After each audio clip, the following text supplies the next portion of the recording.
Most players don't expect to get broken by the very first mission. The prologue drops you into a snowy small-town bank robbery in North Yankton, 2004. It's cinematic, tense, and over quickly, but it sets a tone that catches new players completely off guard. The escape sequence through the blizzard is disorienting by design, visibility is near zero, the controls feel unfamiliar, and before you've even learned the basics, a close friend gets shot and the whole crew falls apart. For many players, the prologue wasn't mechanically hard, it was emotionally jarring. You're thrown into chaos, stripped of control, and left watching everything collapse before the title card even appears. It's a mission that breaks players not through difficulty, but through atmosphere. The message is immediate and unambiguous. This isn't a game that's going to hold your hand. Repossession. Repossession is the first real mission of GTA 5, and it already starts punishing players who aren't paying attention. Michael's story gets a slow burn introduction, but Franklin hits the ground running.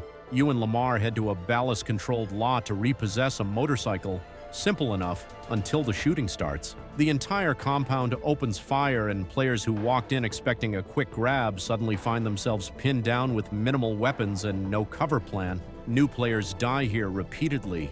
The enemy placement is deliberately aggressive. The escape on the bikes adds another layer. Traffic, narrow streets, and cops waiting to notice the chaos. Repossession is GTA 5's way of stress testing you early. It separates players who explored the controls from players who just pressed buttons to get through the opening. Many first-time players restarted this mission 3 or 4 times before figuring out the cover system actually matters. Complications. Complications is the mission where GTA 5 first shows its teeth narratively. Franklin is sent to repossess Michael's son's car, breaks into what he thinks is an empty house, and ends up held at gunpoint by Michael himself. The tension is immediate and the player has zero control over how it unfolds, but the real breaking point comes during the escape. Michael ties himself to the car, gets dragged through his own house, and the whole thing spirals into a high-speed chase through Rockford Hills with an angry husband firing at you. The driving section is chaotic, the streets are tight, and first-time players who panicked usually crashed within the first 30 seconds. Complications also introduced many players to the wanted system for the first time in a genuinely stressful context. No tutorial, no warning, just sirens, a destroyed living room, and a very angry Simeon on the phone. Marriage counseling. Nobody was ready for marriage counseling. On paper, it sounds almost comedic. Michael discovers his wife is having an affair, drags Franklin along, and they chase down the tennis coach. But the mission escalates so fast and so absurdly that players barely have time to process what's happening. The chase ends with Michael pulling down what he thinks is the coach's house, only to discover it belongs to a Mexican cartel. What follows is a brutal gunfight through the Hollywood Hills that many players described as the first truly overwhelming firefight in the game. Enemies pour in from every direction, cover gets destroyed, ammunition runs dry fast, and there's no clean escape route. Players who weren't prepared for a full war zone in the game's early hours hit a wall here. Marriage counseling is the mission that officially ends GTA 5's warm-up period and tells you exactly what kind of game you're playing. Trevor. The mission simply called Trevor is less a mission and more a psychological gut punch. It's the moment Trevor Phillips is formally introduced, and Rockstar made absolutely sure nobody would forget it. You wake up as Trevor in his trailer, stumble through a genuinely unsettling opening sequence, and within minutes witness Trevor beat a man to death during a dispute with a rival gang. The tone is aggressive, uncomfortable, and deliberately provocative. Players who expected another charismatic GTA protagonist were blindsided. The combat section that follows is manageable, but the real damage is done before a single shot is fired.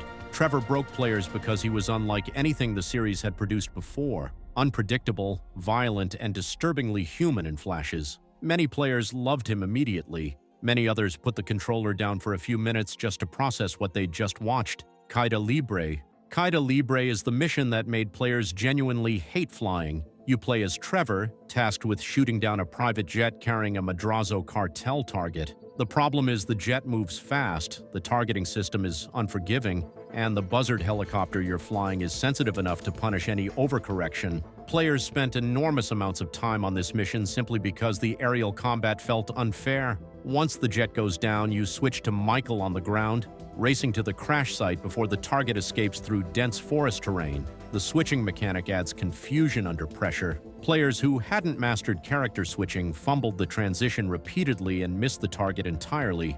triggering a restart.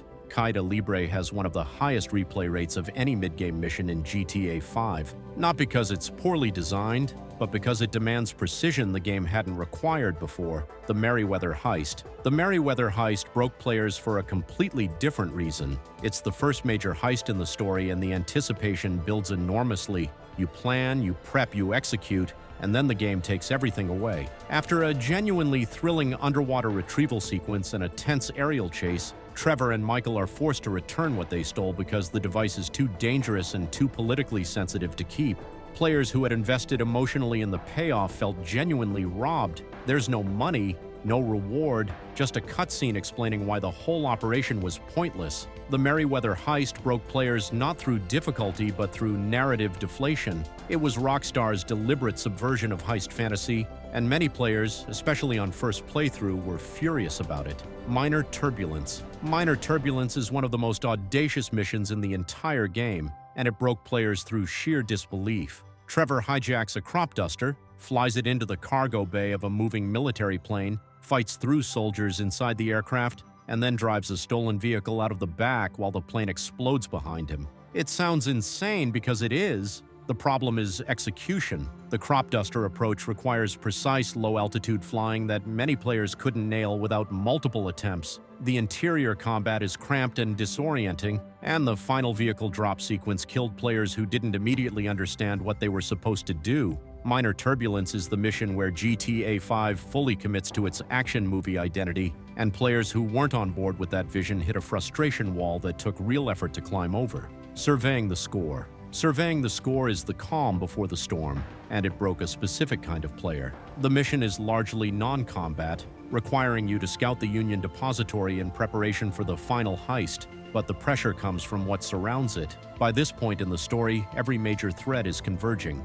Devin Weston is closing in, the FIB is compromised. Trevor and Michael's relationship is at breaking point. Players who had been emotionally invested in the story felt the weight of every cutscene in this mission like a slow suffocation. The actual scouting gameplay is tense because any mistake alerts security and forces a restart of a lengthy sequence. Surveying the Score broke patient players, the ones who cared about the story, more than any firefight had. The dread it builds is almost oppressive. The Big Score. The Big Score is the mission every GTA 5 player had been building toward for the entire game, and the pressure of that expectation broke plenty of them before they even started. Choosing between the subtle and obvious approaches created genuine anxiety. Players who picked the wrong crew members for earlier prep missions suddenly found key roles filled by incompetent hired guns who died mid-heist and took a share of the $200 million take with them. The obvious approach in particular, a full armored car convoy assault through downtown Los Santos, is relentlessly aggressive. Police response is immediate and overwhelming. The convoy escort requires perfect coordination under fire, and the finale switches between all three protagonists rapidly, punishing players who had neglected to develop Trevor or Michael's stats. The Big Score is a mission that rewards preparation and punishes shortcuts. Players who coasted through the game suddenly had to become competent, and many weren't ready. Something Sensible. Something Sensible is one of three possible endings in GTA 5, and it is the one that genuinely broke players emotionally. If you choose option A, Michael calls Trevor out to a remote location under false pretenses. The betrayal plays out in a cutscene that gives Trevor almost no dignity in his final moments. He's set on fire, crashes into a gas tank, and dies alone. Players who had spent the entire game connecting with Trevor, laughing at him, being horrified by him, understanding him, felt the ending like a genuine loss. The mission itself is brief, but the emotional damage it did to players who chose it without knowing what was coming is well documented. Reddit threads, YouTube comments, forum posts, thousands of players describe genuine sadness, even guilt, after completing Something Sensible. It is the mission that proved GTA 5 was capable of something most open-world games never attempt: actual emotional consequence. The Time's Come.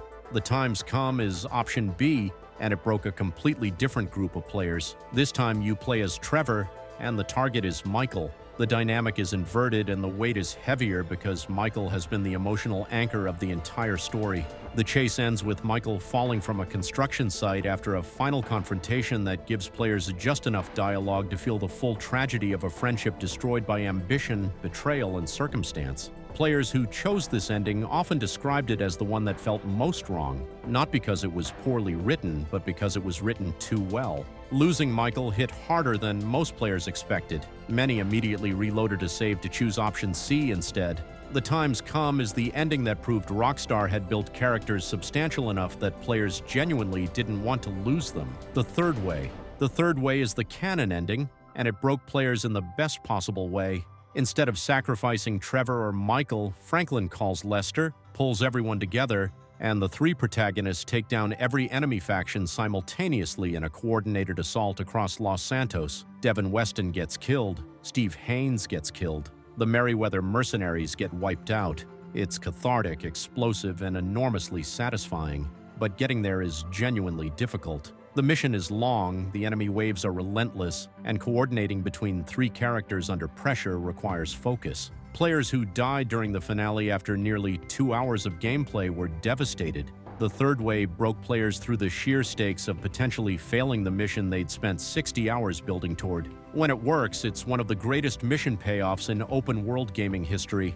Lamar Down. Lamar Down is the mission that reminded players why the supporting cast mattered. Franklin receives word that Lamar, his oldest friend, the person who got him into this entire world, has been captured by the Ballas. The rescue mission takes you deep into a scrapyard filled with gang members who have been waiting specifically for you. The ambush is brutal, enemy placement is intelligent, snipers cover every exit, and the emotional stakes are unlike anything the main heist missions provided because Lamar isn't a plot device. He's the most genuinely likable character in the game. Players who rushed in without a plan died fast and repeatedly, but the players who struggled most weren't struggling with the gunfight. They were struggling with the idea that Lamar, loud, reckless, loyal Lamar, might not make it out. Few missions in GTA 5 blend mechanical difficulty with emotional investment as effectively as this one. Fame or Shame. Fame or Shame broke players through pure, unexpected chaos. Trevor discovers that Michael's daughter Tracy is auditioning for a reality TV show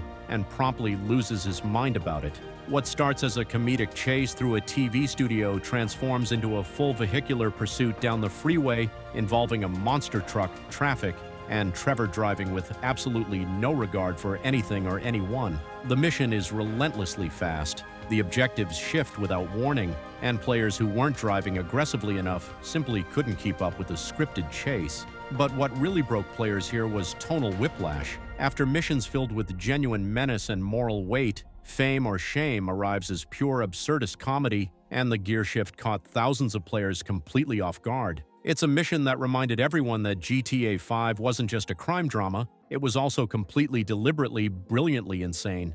Dead Man Walking Dead. Man Walking broke players the moment they realized what they'd walked into.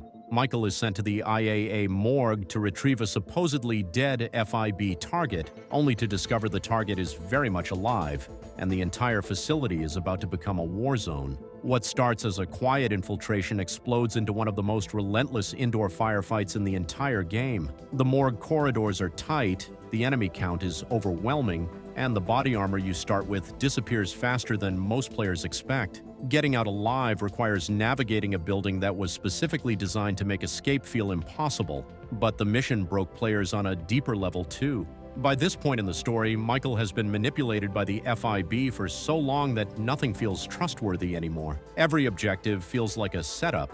Dead Man Walking is the mission where paranoia stops being background noise and becomes the entire experience. Players stop trusting the story's direction here, and Rockstar intended every second of that discomfort. Three's Company. Three's Company is the mission where GTA 5's three-protagonist structure finally fires on all cylinders, and the pressure of that moment broke plenty of players who weren't ready for it. The FIB tasks Michael with extracting a prisoner from IAA custody mid-air. Trevor pilots a helicopter above a downtown skyscraper while Michael and Franklin rappel down the side of the building under heavy fire. The character switching is rapid and mandatory. Neglect Trevor and the helicopter drifts. Neglect Franklin and the ground team gets overwhelmed. Neglect Michael and the extraction fails entirely. Players who hadn't internalized the switching mechanic hit a hard wall immediately. The mid-air extraction sequence that follows requires Trevor to hold position under attack helicopters, while Michael secures the target, and the margin for error is razor thin. Three's Company is the mission that justified the entire three-protagonist concept. It also broke every player who tried to treat it like a single-character mission.